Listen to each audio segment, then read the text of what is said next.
Nakakatuwa dahil may improvement na kay mama. Bali nakakalipat na nga siya mag-isa mula sa upuan na monoblock papunta doon sa wheelchair niya. Hi guys, ako si Bok, lumaking mahirap pero mataas ang pangarap. Bali ngayong araw, wala naman masyadong ganap. Pero sobrang natutuwa ako dahil nakikita ko kay mama na gustong gusto niya rin talagang gumaling.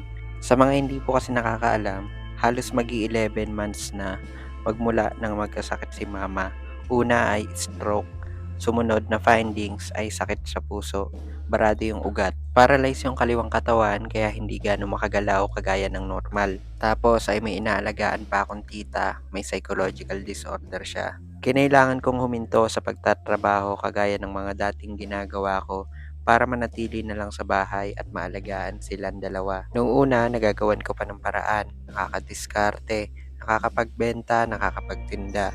Pero dumating sa point na hindi ko na kinaya na malimos na ako online dahil walang-wala na. May mga gamot, diaper na kailangan bilhin tapos pagkain pa namin.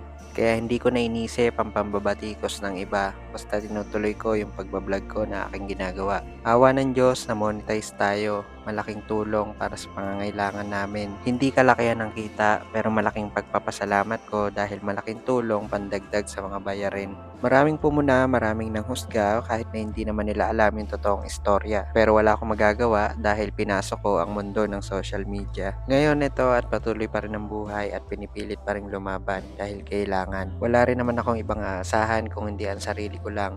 Bonus na lang din dahil mabait si Lord. Marami siyang ginagamit na tao para matulungan kami sa pang-araw-araw. Hindi madalas, minsanan lang. Pero yung mga ganong bagay, pinagpapasalamat ko ng sobra-sobra. Sumubok ako ulit magnegosyo, magtinda ng pizza at mga pasta at iba pa. Matumal ang benta pero wala akong magagawa. Pinipilit ko pagsabay-sabayin lahat ng gawain, trabaho, pati na rin yung pagkakakitaan ko. Sa ngayon, meron ako magandang balita dahil si mama ay kusa ng kumikilos mag-isa.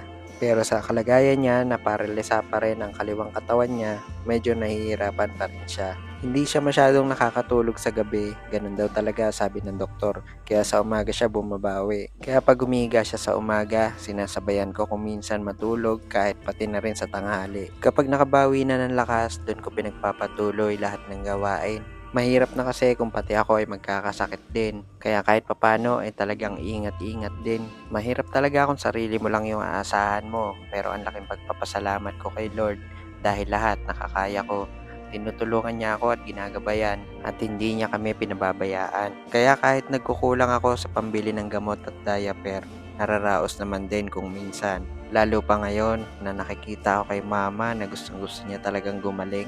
Mas pinupursige ko na mag-post dahil malaking tulong yun sa amin. Kaya sa lahat ng may mga problemang pinagdadaanan dyan at laban sa buhay, huwag tayong mapagod. Patuloy lang. Hindi natin mareresolba ang mga problema kung susuko na lang tayo bigla.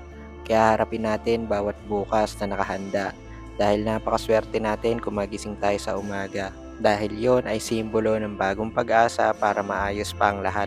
Oo, may mga umagang kaibigat, pero darating din ang araw na matatapos rin ang lahat. Kaya habang may oras pa, pagpatuloy mo lang ang pagmamahal mo sa mga taong malapit sa'yo. Iparamdam mo na mahalaga sila at ipagpatuloy ang pagiging mabuting tao.